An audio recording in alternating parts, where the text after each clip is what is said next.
So good morning, everyone. I'm Dr. Jennifer Mann-Mackey, and again, we have our community service, community series going.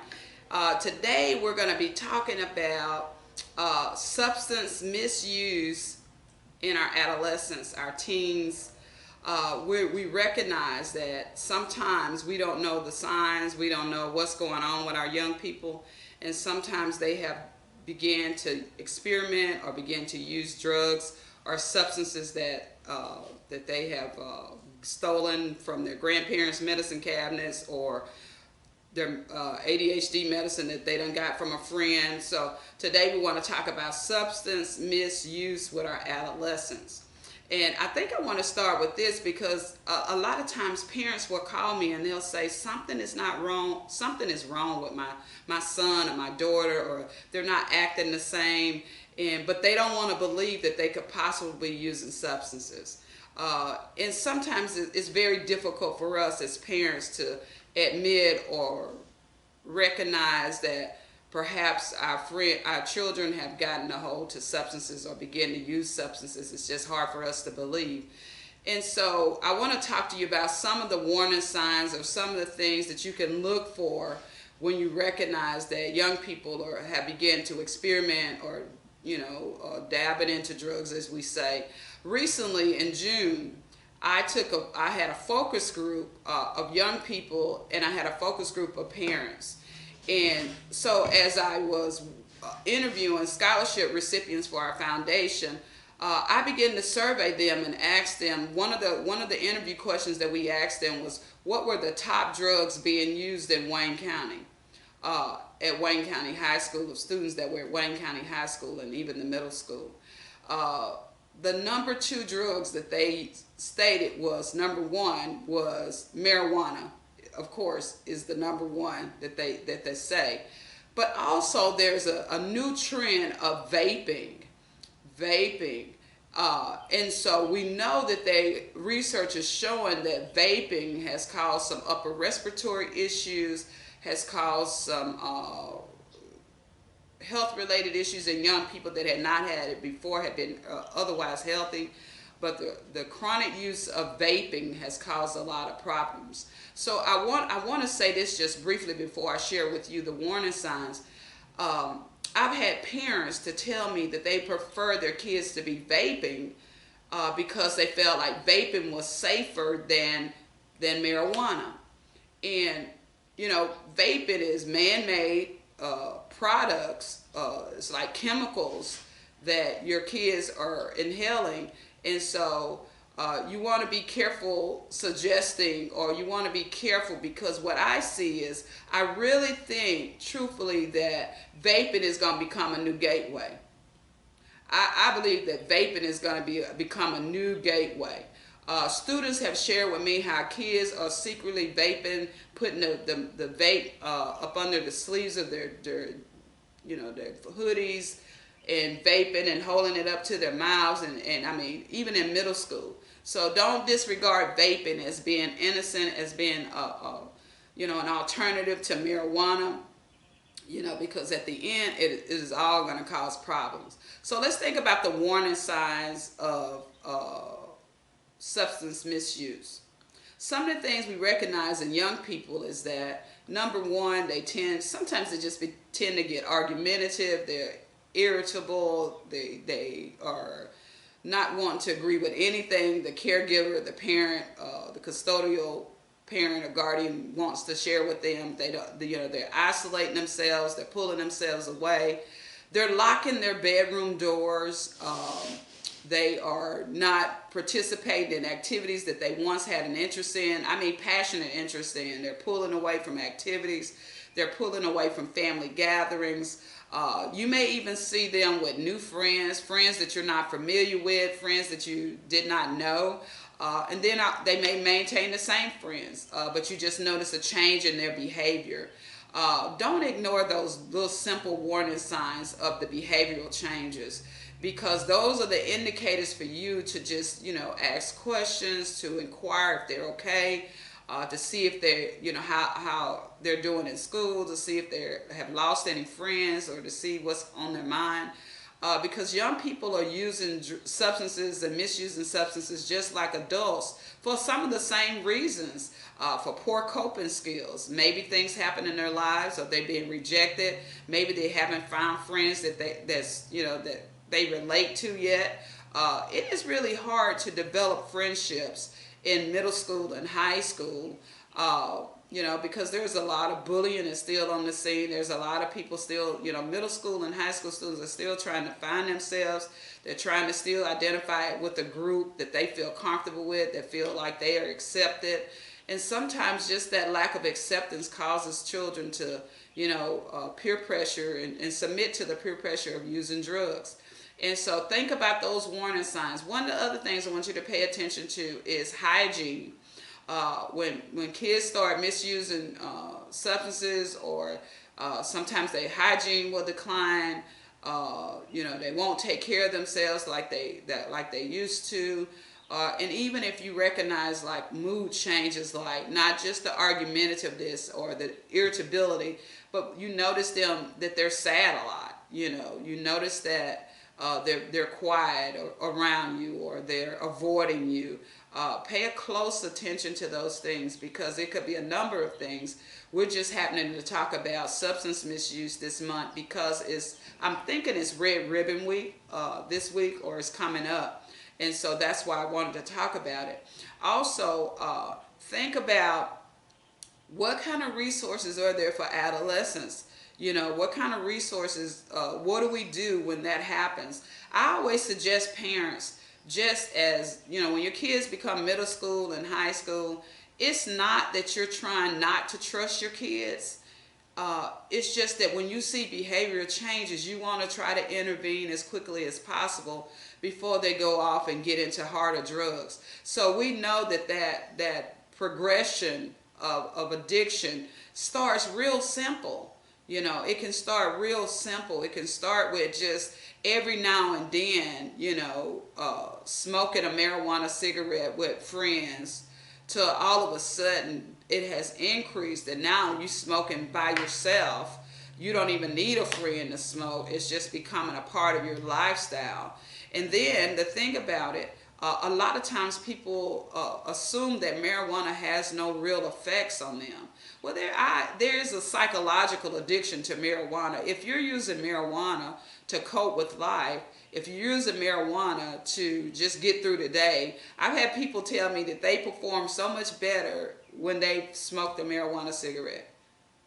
I don't really get it, because I'm trying to tell it, hey, marijuana is a downer, it's not an upper. And so as you're using marijuana, maybe that's why you're depressed. Maybe that's why you're sad. And so there's a progression. So don't ignore substance misuse as it relates to marijuana, because there is a progression. And young people are still developing. And so a lot of times young people are not aware that marijuana used excessively in their puberty stages can cause young men to develop breasts. And also it can cause sterilization. And so the inability to become pregnant or to have children later. So a lot of times, we don't think that there's no real physical consequences for it, but there are physical consequences. The other thing is that when you become psychologically dependent upon a substance to get you through or help you to cope with life's issues, then you become accustomed, and you become, well, this is my out, this is how I cope, is by smoking. So don't be so casual about kids that smoking marijuana, and don't be casual about the vaping, because vaping, I believe, will become a new gateway, and they will begin to start using harsher drugs. Another point that I want to raise is that when you think about the progression of addiction, as you know, heroin is back on the scene as it was in the 60s and the 70s. And so when you think about marijuana, so what happens is marijuana does not give them the same high that they once had. And so they're searching for something else to give them something more. And so they may leave marijuana and go to methamphetamine. They may leave methamphetamine and go to heroin. And at the end of the day, we're still trying to use substances to cope with life issues. Children are dealing with things like Rejection. Rejection. Adolescents are dealing with things about, sexual orientation. Adolescents are dealing with things about, not feeling understood by their parents. These are just things that young people have told me even as early as this week. Just not feeling understood. Another thing is, during COVID, a lot of people are working from home, but family life is still not the same. Everybody is isolating, everybody is doing their own thing, and so sometimes you're missing the signs that one of your children may be in trouble. For instance, a young person told me on yesterday that, okay, she's been homeschooled during COVID, during virtual schooling as an example, and she is longing. Her mom works at home for a company, I think it's Microsoft or somebody. She literally has no time with her mother at all. She is longing for her mother. And, I've asked to meet with the mom to try to, mediate and try to get them together as a mom-daughter day or something like that. Don't assume that your kids, the older they get, don't need you. Your kids need you at every stage of their life. And I know that we have to work and I know that we have to do things, but don't pay attention to that because the Betty Ford Foundation identified 4 things that they said that a lot of people, it's called facts.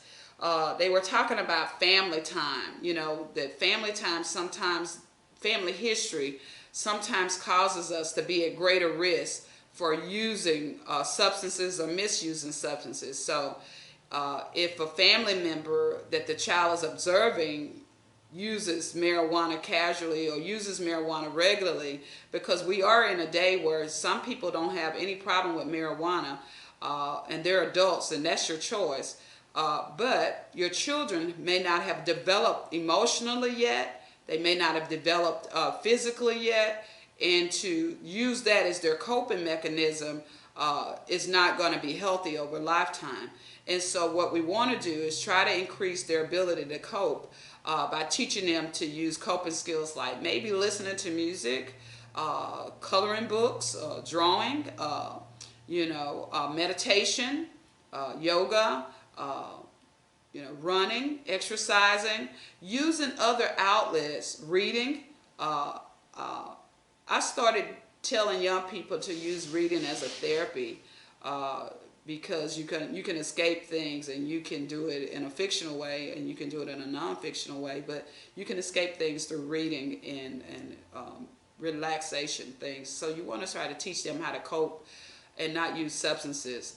Other thing is that a lot of times young people don't recognize the dangers of peer pressure and the dangers of following the lead of people that they've trusted or they're considered as friends.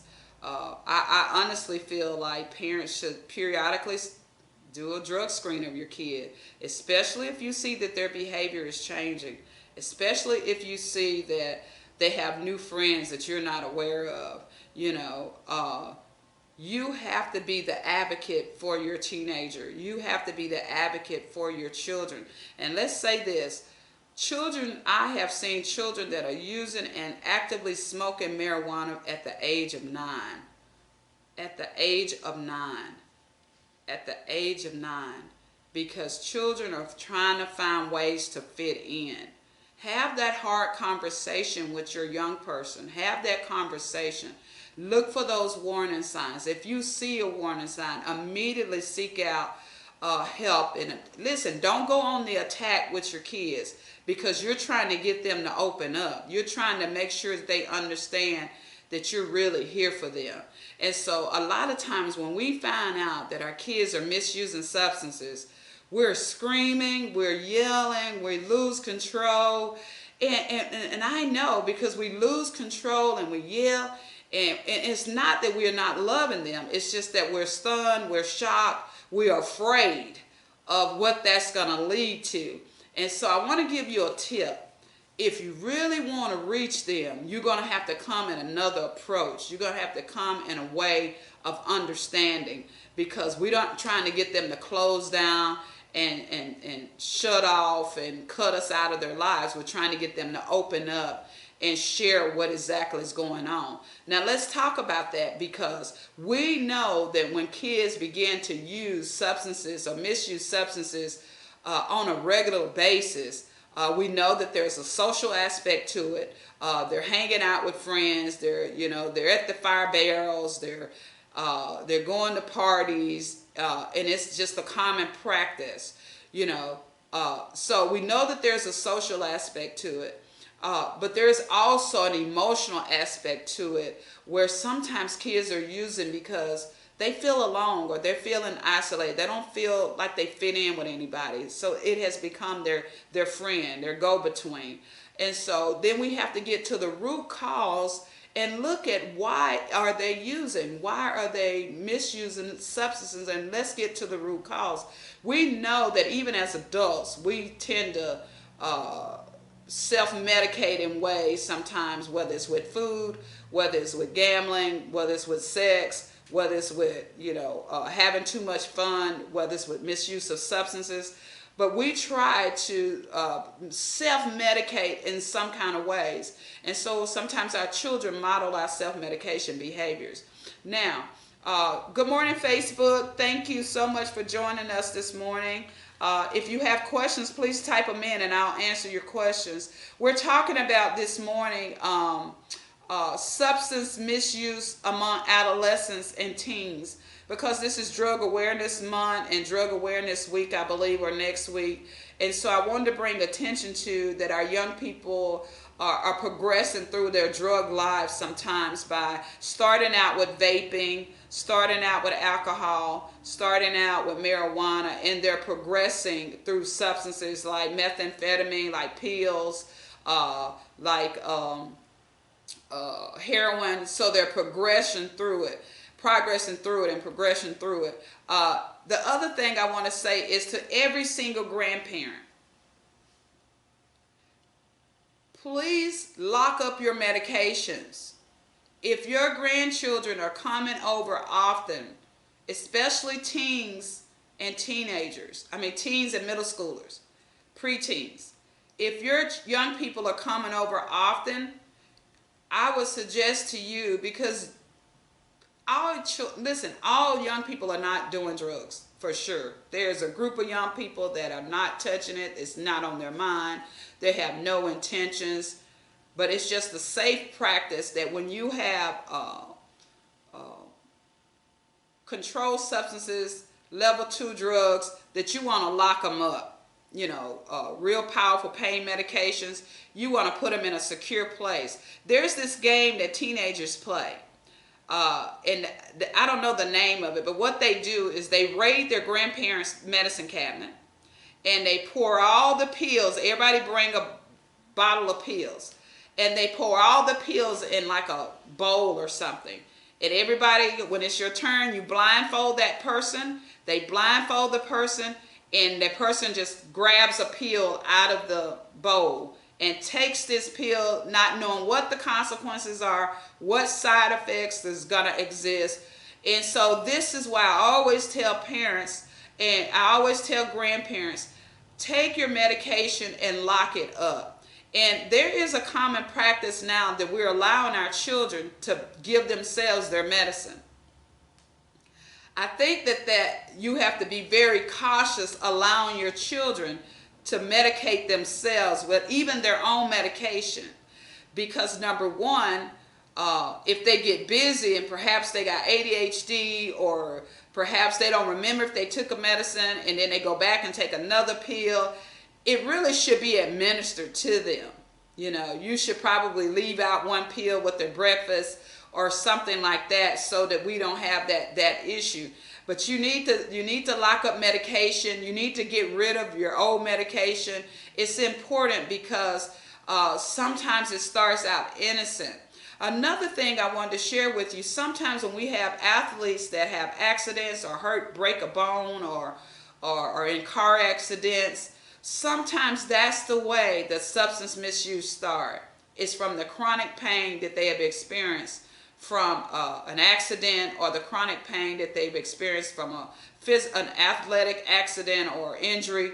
And what has happened is I've had so many young people to tell me that they started on pills. They started getting addicted to pills by overtaking their medication after they had been in a car accident, or after they had been in some kind of athletic injury, or had torn a ACL, or torn something else, or just some kind of injury. So be very cautious, even when you have children that have gotten hurt through a car accident or athletic event.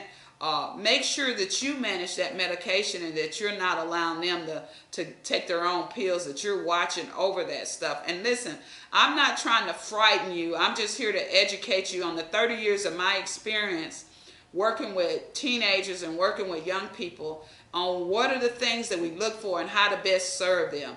Now, let's talk about if you find out your kids are on drugs or misusing substances. What do? I can tell you that if you approach it in anger, if you approach it by not informing yourself and being cautious, you probably would drive them away from you and push them off. If you approach them from a positive stand, being assertive, sharing your knowledge, sharing that your concerns, writing down your concerns. I always tell parents, sometimes when you're doing an intervention, especially as it relates to substance misuse, sometimes it's absolutely okay to write down what you need to say to them, so that it contains your emotions, it contains your energy, and they are able to hear your heart and not experience your pain in the moment. Because a lot of times when we find out our kids are misusing substances, that pain comes out and we lose them, and they shut down, and it pulls the family apart, and everybody is tense, and everybody is afraid, and nobody knows what's going to happen next. And so you have to be proactive, and you have to be assertive rather than aggressive. And it's okay to sit them down and say, hey, as an example, Susan, I'm afraid. Express, using your I statements, I'm afraid. I noticed that your behavior has changed, and this is what I'm seeing. I'm seeing that your grades are going down. I'm seeing that you're not wanting to be with the family as much. You're locking yourself in your room. Every time your friend Jenny calls, you don't want to talk to her. You don't want to go out. I noticed that you haven't washed your hair in 2 weeks. You share with them what you're seeing, not what you're assuming, not what other people tell you. You share with them what you're seeing in a loving way. And I think when you write it down, when you're trying to do a family intervention, when it relates to learning for the first time that your adolescent or your middle schooler, or even your young adults are using substances, then you be proactive, and you encourage, because you remember you're still the parent, and try to keep that perspective. We do give them autonomy, and we do give them the chances to grow, but sometimes we have to intervene in such a way, in proactive ways. Start a regular drug screening, like once a month. If you're suspecting something is going wrong, there's nothing wrong with that. You're doing something proactive. You're trying to see where they are. Look again and assess friends. I wouldn't go to their friends, just yet. I would just assess who are their friends and the behaviors of their friends. My mother used to always tell me, birds of a feather, of the same flock, feathers flock together. So usually friends that hang out are doing the same things. And that's not always true, but that's just something Mom always told me. So think about the approach. Now, the resources. Wayne Behavior Health, we started the Oaks as an adolescent-specific substance misuse, substance addiction treatment program for adolescents ages 10 through, we said to 21, the young adults. But there are resources for substance misuse for your adolescents. I think we may be one of the only that are targeting specifically for adolescent treatment in Wayne County. But there are resources. Found a person that your young person feels comfortable with, that they look up to, that they believe has their best interest in heart. Sometimes, a lot of times, we think we have to do it all. And because we're embarrassed, because we're ashamed, because we don't want to share and tell people that our kids are misusing substances, there's no reason to allow them to continue to use and try to battle this by yourself. You sometimes need an unbiased opinion. You sometimes need to talk to other parents that have gone through it. There are so many parents that have gone through this and successfully brought their children out, successfully supported and know the resources and other resources in the county and out of the county. There are resources to help you. Reach out. I imagine if you go to church, if you are in any social groups or clubs or programs, there are so many other parents that have gone through this and other family members, friends that you could talk to, that you feel that they're confidential, that you could talk to and ask them what did they do when their son or daughter were addicted to drugs.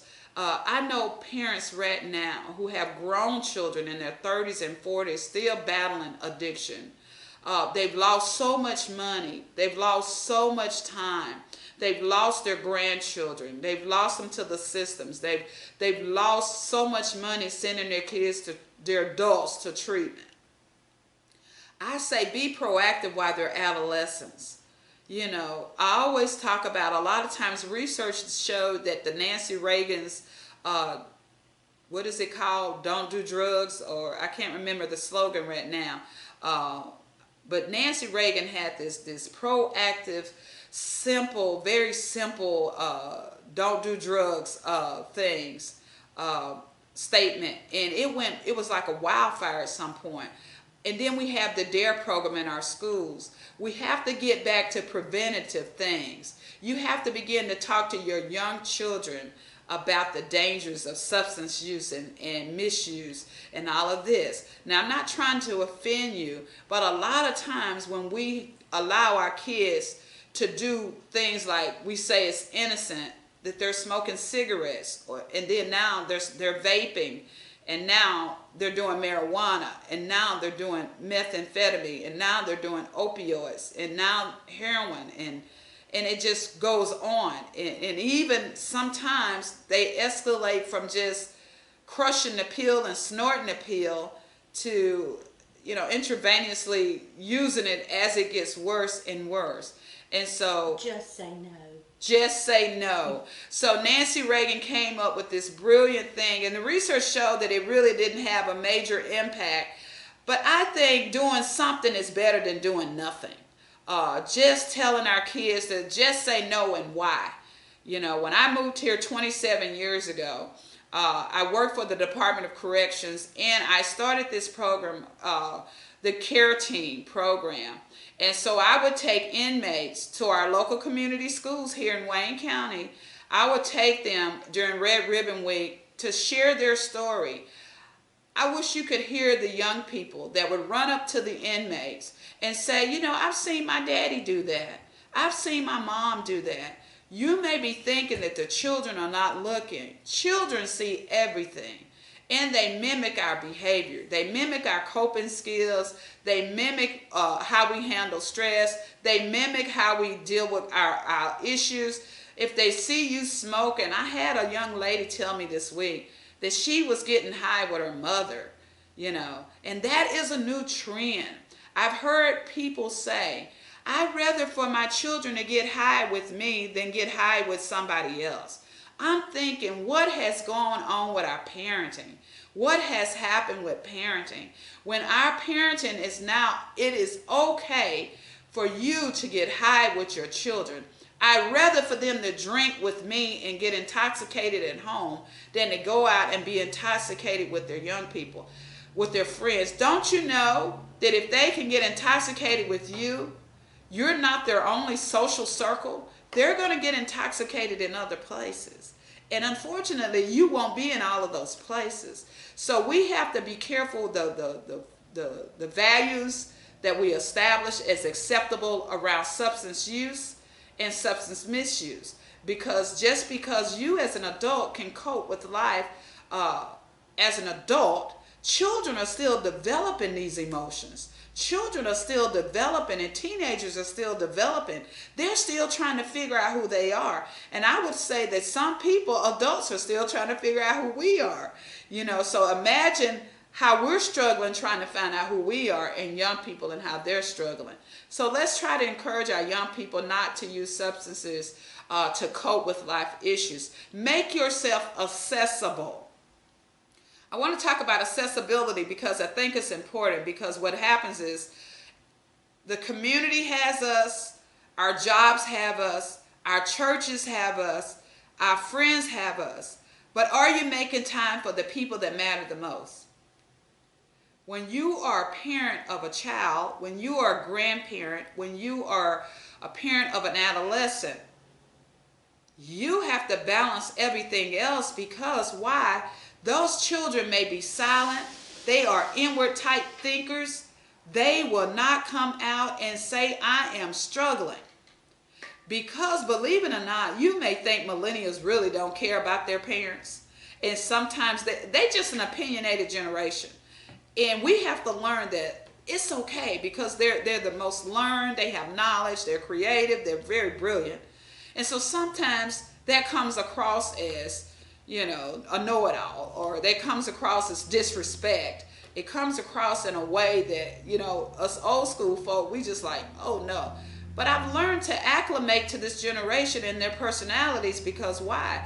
You could be missing some things because you're counting them out and you're just saying this and that and the other. You need to know that they're introspective people, so sometimes they're keeping stuff inside, they're holding on to stuff. It's just like this substance misuse is sometimes their way to keep from killing themselves. So you got to know that one thing can lead to another. Be proactive and find the resources. Call somebody and say, hey, what do I need to do? I noticed that, this, my son or my daughter is doing this, and, and I know that's still your house. You can check their bedrooms. Oh, Miss Dr. Mackey. Oh, Dr. Mackey said, check the teenagers' bedrooms. I'm not trying to say snoop and not have that, for them not to have their privacy. I'm saying when you see changes in behavior, when you see changes in their behavior, when you see that they are not themselves, I'm asking you to be a proactive parent. I'm asking you not to be afraid to ask questions and to inquire and to see if things are different. Because if they're locking themselves in their room, probably what you need to know is also in their room. And it's better to be safe than to be sorry. It's better to be proactive. Now, we talked about the warning signs. We talked about the family history that sometimes is present as to why. Listen, just because your parents or your family were addicted or misused substances, you don't have to misuse substances. You don't have to. You can learn coping skills that will help you and support you, and you don't have to use substances. I do hear young people say, I will not touch it because I understand what it did for my mother.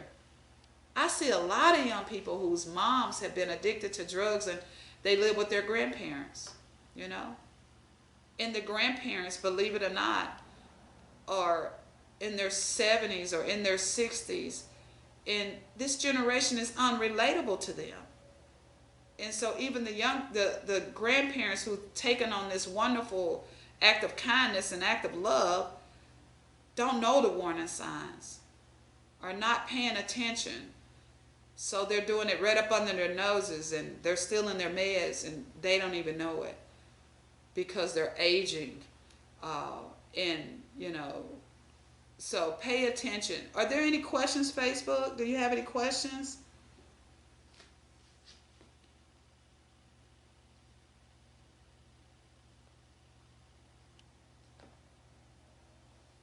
Do anybody have any questions? So let me give you some additional warning signs. So when your children have been friends with a group of kids from pre-K to 6th grade, that's the only friend group they've ever had. And all of a sudden, they drop their old friend group and join a new friend group. Red flag. Figure that out. It's not always substance misuse, but that is a good warning sign that something has changed. Pay attention to that. Pay attention to young people that are acting dependent or very aggressive and very angry. Could be going through withdrawals from something. Could be, it's just not, they're going through puberty. Another one would be sleeping more than usual. Sleeping more than usual. Pay attention to that. We know, now I do know, when young people come to see me in my evening appointments, like 4 or 5, they are so sleepy because they're tired from the day. I understand that. But pay attention to if it's the weekends and they're sleeping all the time, just unusually sleeping. Pay attention to, before they weren't breaking the rules, they were complying with curfews, they were complying with whatever you asked them to do, but all of a sudden now they are breaking rules. Pay attention to that. Pay attention to when they're exhibiting physical changes, like all of a sudden you can see their clavicle really, really well, or they're losing weight. Pay attention to that. Pay attention to all of a sudden they're having nosebleeds. Pay attention to that. What are these nosebleeds coming from? Take them to the doctor, of course, to rule out any physical, medical issues. And then if they continue, check that out. Pay attention to, because a lot of times you don't see the warning signs and young people have been using for a long time. Pay attention. Some people say, well, young people, that's just old people that have tremors and shakes. No, if you've been using a substance for a long time, consistently, and you've built up a tolerance and you can't get the substance, you will develop tremors or shakes. And so you want to pay attention to that. Pay attention to watery eyes. Watery eyes, shakes, and tremors. All of the behavioral changes, but also the physical things that you want to look for. So when you think about what are some of the early signs of a teenager using or misusing, sometimes it's hard to spot. And so that's why you have to have that balance where you're spending quality time with your teenager. That if you're having family dinners at the dinner table, it's a powerful moment because they tend to tell you about their day. They tell you when somebody's harassing them at school. They tell you about boys. They tell you about girls that they're liking. They begin to share and they open up. So if you're allowing use that as a tool. Use that as a tool, dinner table time. Using that. I remember as a young girl, and all my life actually, when I was in my parents' house, there was never a meal that was not taken at the dinner table. Breakfast, lunch, and dinner, even on the weekends. There was never a meal. And my wonderful task was setting the table for dinner and for all the meals. And I can remember all of us, and I had 6 siblings, and my mother brought in a niece that she was also rearing. And all of us would sit at the dinner table, and with my dad at the head of the table, my mom sitting by him, and all of us at the table. And I can remember us sitting there all the times, and everybody was just talking and sharing what was going on with them at school, what was happening. That's a moment in a time that you can get some information. And also you can observe while you're listening. When young people are going through substance misuse, and you're not picking up on the physical, you're not picking up on the behavioral, you're just thinking you just got a bad attitude. You just got a terrible, you're just in a bad mood all the time. People, first of all, rule out physical illness. But secondly, when you have taken them to the family physician, pediatrician, and they found nothing, rule out substance misuse. Find out if they are misusing substances. Find out if they are experimenting with drugs. So I want to remind you, and I'm almost done. I want to just read a couple of questions that sometimes come up. Some of the other behaviors that I want you to just to be on point. Sometimes when teenagers are using substances, they will avoid eye contact. You know how your kids normally would look at you and you could look at them, but all of a sudden they're starting to, like when they talk to you, they're turning their head, or they're trying to avoid eye contact, or they're looking down. Sometimes, we talked about this before, start breaking curfew, coming in all times of the night. We talked about the changing of the group. They're constantly asking, now you just giving them money, and they're constantly asking you for money. They're constantly asking you for, Mom, you got any more? Can I get $10? Can I get $20? And sometimes they ask for lower amounts just so you don't suspect that they're doing something great. Now here's a biggie. Sometimes you've already given them their lunch money to eat every day, but they're not paying for their lunch. The money is going other places. They're not using it for lunch, and all of a sudden the school sends you a bill and they've been spending the money on something else. Or frequently asking for money, or they're stealing. You're noticing things are coming up missing around the house, or you know that I know I had 5 20s in my purse. Where are the others? 2 of them are missing. You start noticing things. Of course, you're noticing them locking their bedroom doors, making secretive calls, and then I don't know if, some parents don't walk their house at night to see that their kids haven't snuck out. That was just something my mom did because I was sneaking out. I was a horrible teenager. That's why I'm so good now. Don't give up on your teenagers. Don't give up on your teenagers. Do not give up on your children, period. Don't give up on your young adults. Oh man, my story is something. And I have a wonderful, wonderful story of over drinking, hiding my drinking. I had several attempts of suicide, was almost successful in committing suicide as a sophomore in college, but I started attempting suicide as early as 5th grade and through middle school, and then finally in my sophomore year at the University of Southern Mississippi, I took a whole bottle of pills and almost died. And so that's why I'm passionate about adolescents. That's why I'm passionate about teenagers. That's why I'm passionate about mental health and supporting and paying attention and not just listening to get knowledge, but listening to understand.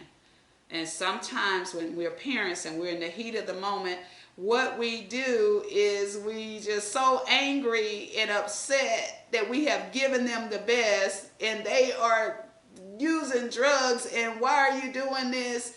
It's because it's bigger than what you're giving them. It's something introspectively that they're struggling with. They may be struggling. You might not even know that your child has no friends at school. A kid told me yesterday, a 7th grader told me yesterday, she does not want to go back to school because she allowed her friends to know, or some of the kids at school are so harsh with her because of her sexual orientation. They were calling her names. They were bullying her. And you may not even know some of the things that your kids are facing from small town Georgia. Mm-hmm. She is so afraid to go back to school, but she is failing with her virtual education. She is begging and pleading her parents not to put her back into that situation. So it's a lot of things that you're not aware of that your kids are going through, and you're not even aware of it.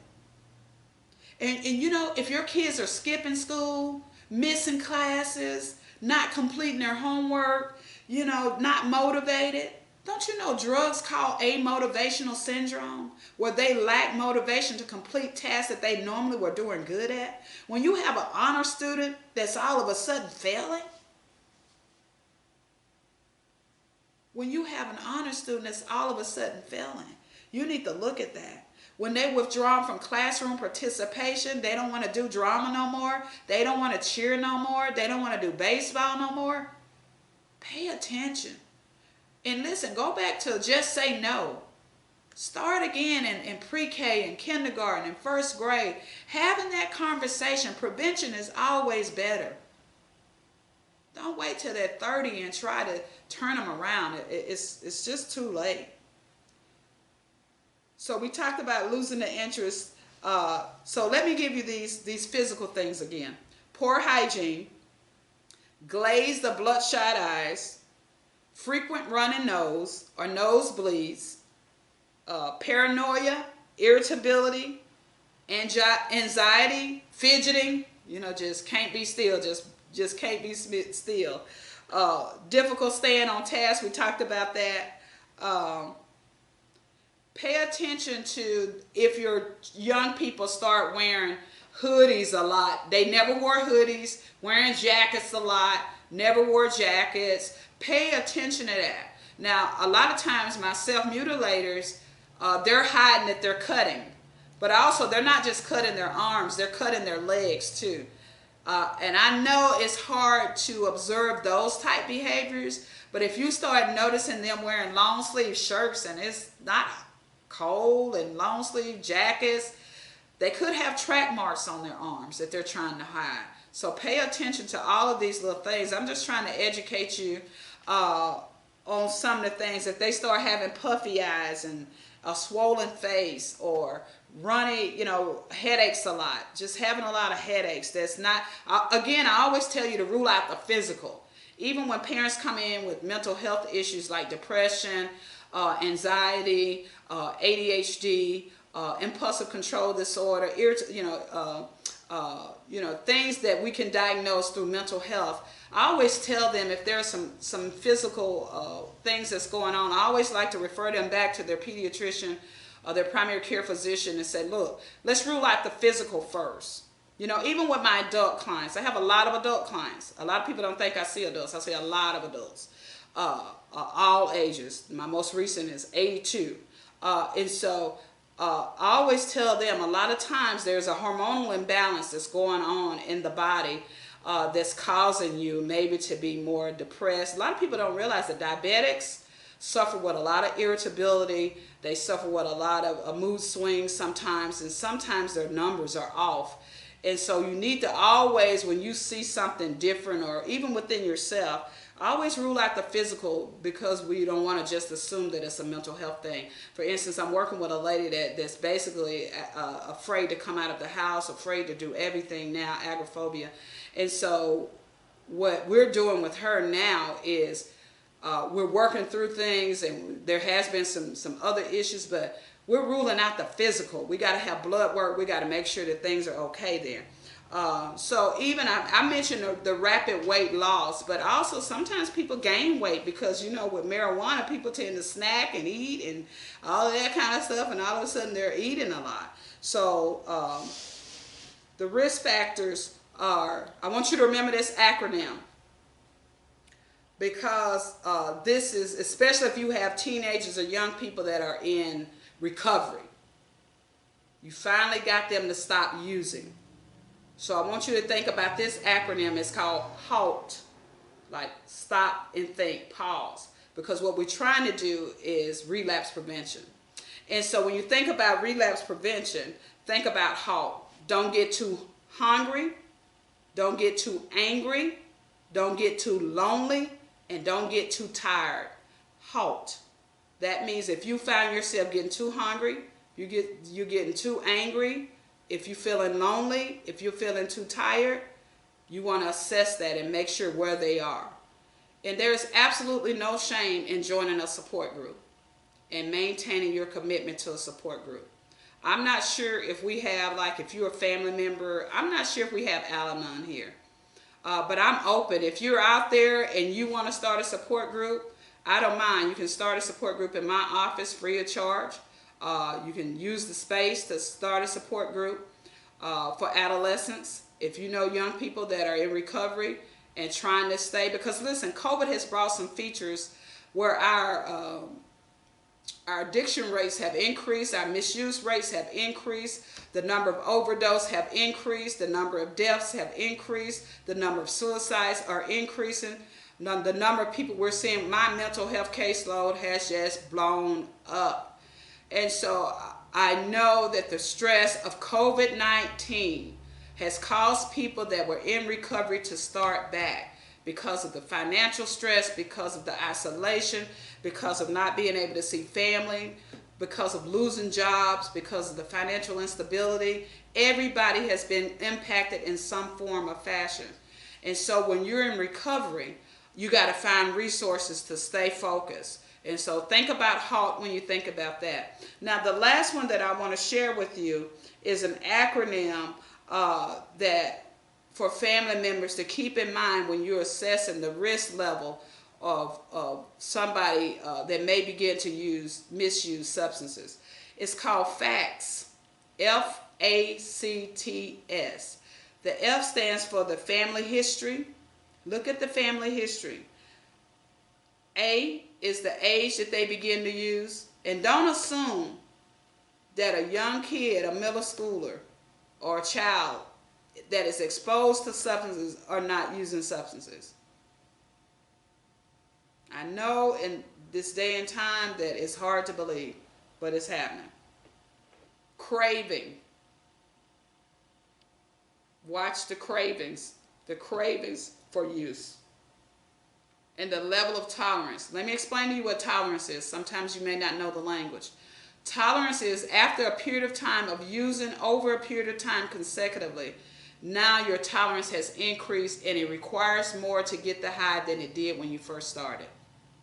So over a period of time, we build up a tolerance, which means you may have started out drinking one drink, and all of a sudden, because you continue to drink in an excessive manner, now you can drink a 6-pack or a 24-pack, and you don't get the high that you once got when you first started, right? So your levels change, tolerance. And the thing about dependence on a substance, there's this imaginary line that one day you could still be in the phase of misusing substances, and you can't see it. You don't know when you've crossed over because you continue to drink or use at the same level and rate, and you increase it. You cross over that line, that imaginary line, to all of a sudden you're in addiction. You go from abuse or misuse to dependence, just like that, and you don't know when you started using, and the progression of dependence just continues to grow. So, and then lastly, surroundings. What kind of environment? Is it a substance misuse environment? Substance misuse acceptable environment? Because some people don't see anything wrong with it. And I'm not trying to offend those that are struggling with addictions. I'm not trying to offend anyone that feels like marijuana should be legalized. That's not what I'm saying. We're talking about adolescents. We're talking about young people that are still developing, still trying to cope and learn themselves, still trying to grow and learn their own emotional regulation. So we're trying to increase their coping skills outside of substance misuse. And so once again, I want to remind you about the Oaks. The Oaks is a program that's focused on adolescents, substance misuse, substance dependence. It's a dual diagnosis outpatient program for adolescents ages 10 through 21. If you, perhaps you're not sure and you just want to have your son or daughter assessed, sometimes you may not believe it, but they will share with a stranger things that they would never share with their parents because they know that we have an ear to hear, and they know we're not going to be judgmental. I wanted to mention that because if you go on attack, you're never going to get the information you need from your children. Being judgmental will not help them to open up to you. Yelling and screaming, losing your cool. Listen, I know it. It's frightening. It's scary. But losing your cool will not get them to come back to you. So if you are in need of some guidance, if you're in need or you want to just call and ask some questions about it, feel free. You can email us at Wayne, WAYNEBHS, at Comcast.net. Email me your questions. You can look me up on Psychology Today on that page. You can let Miss Vicky know that you have some private questions. A lot of times I try to post, especially recently during COVID, I try to post on Wayne County Concerned Citizens, also Wayne County Unconcerned Citizens. I try to post on different pages. If you have questions or you just want to talk to me privately or get my opinion about something, no charge, just call me, 912-385-2627. That's our office number, Wayne Behavioral Health Services. We're doing a lot of telehealth, so if you don't want to come in, you can always set up some telehealth meetings. We'll be glad to do that. I'm almost about to go fully telehealth if the COVID numbers continue to increase to keep everybody safe. And so it's real simple. How we do telehealth is we do zoom.us. We give you a meeting ID and a passcode, and you just come on. It's private. And so you can do it from your home, and that's an easy way. I see couples from their home. I see children from their homes. I see adults. Even my older adults have learned Zoom because Zoom is not complicated. You can just zoom.us and you're there, right? And so that's an easy way. So I want to say thank you so much for joining us this morning. I think our next month title, goodness, I'm not real sure what our next month title is. I apologize, but we come every third Friday of the month to December. We'll be here every third Friday at 7 a.m. We're talking about, if there are issues that you want me to discuss or things that you want me to share about or information that you want, please feel free to let Miss Vicky know up here at the Wayne County TV channel. It's still channel 16, right? Mm-hmm. Channel 16. Let her know, or either email me, WayneBHS at Comcast.net, or call me at 912-385-2627. Or text me at 912-318-3317. Just let me know. You can text me at 912-318-3317. Text me. That's our urgent mental health care line.